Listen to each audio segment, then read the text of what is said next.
Assalamualaikum warahmatullahi wabarakatuh. Selamat pagi, salam sejahtera buat teman-teman sekalian.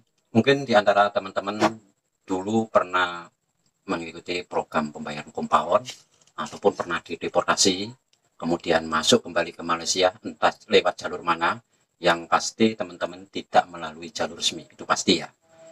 Setelah itu, teman-teman tinggal di Malaysia, yang tentunya tanpa kebenaran pihak berkuasa. Dan tahun ini kebetulan ada program pengampunan, yaitu program repatriasi migran yang kedua, mempunyai niat pulang.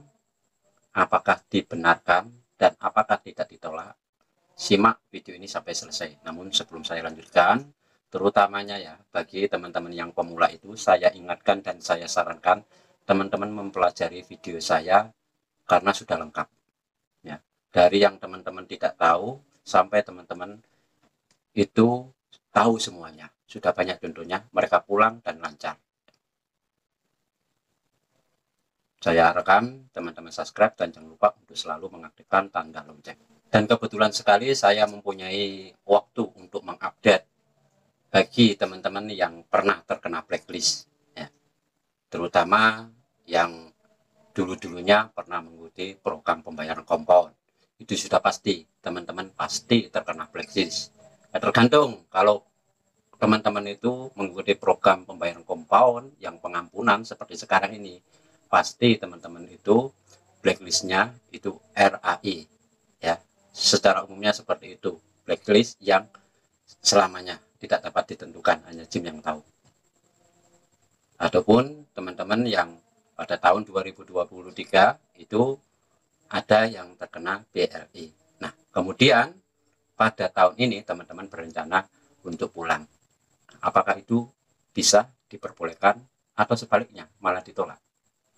Nah, kembangannya saya mendapatkan informasi ada beberapa kategori di mana teman-teman yang pernah terkena blacklist ini bisa untuk membayar kompaun, bisa untuk pulang, akan tetapi itu hanya untuk yang pernah pulang bayar kompaun ataupun pernah terkena blacklist pada tahun 2022 ke bawah, ya. Tolong diperhatikan, hanya untuk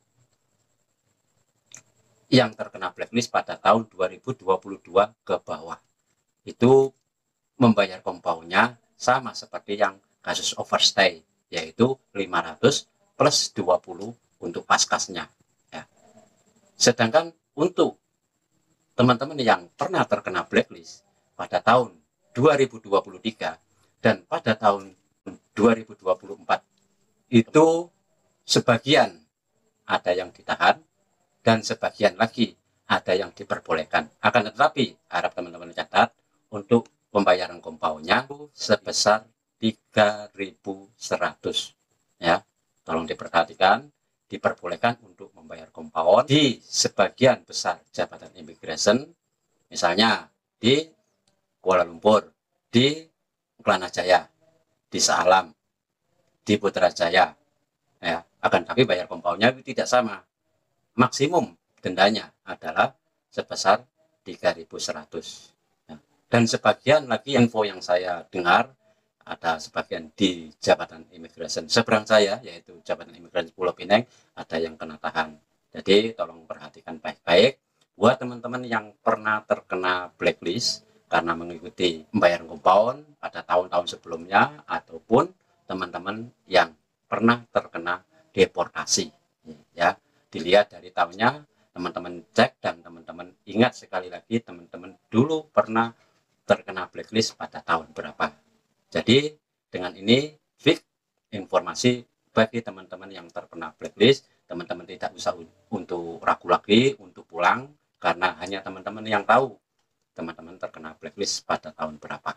Dari beberapa kasus kemarin ada teman kita yang di Jabatan Imigrasi Kuala Lumpur mau mengikuti program pembayaran kompaun, sudah beli tiket, ya, diminta, bukan ditolak ya, diminta untuk membayar 3.100. Kemudian pindah ke Jabatan Imigrasi Putrajaya, hasilnya sama juga, diminta untuk 3.100. Nah, sedangkan untuk yang pada tahun 2022 ke bawah aman-aman saja, ya. Teman-teman bisa untuk mengikuti program pembayaran kompaun pengampunan pada tahun ini tanpa perlu ragu dan tanpa perlu takut lagi. Sudah ada contohnya yang di dalam komentar video saya kemarin itu, Vic pernah terkena blacklist pada tahun 2022 mengikuti program kompaun di area Muar, dan hasilnya alhamdulillah ya, mereka bisa pulang untuk kumpul bersama keluarganya. Dan untuk informasi ini harap teman-teman share ya untuk teman-teman yang lain yang sama-sama pernah terkena blacklist. Dan itu saja, jika masih ada yang belum teman-teman pahami ya, silakan teman-teman tulis komen di bawah video ini. Buat teman-teman yang mempunyai pengalaman, teman-teman bisa sharing juga di kolom komentar. Insya Allah informasi dari teman-teman yang pernah terkena blacklist ini amat membantu buat teman-teman yang lain yang juga mempunyai niat pulang. Itu saja yang dapat saya sampaikan.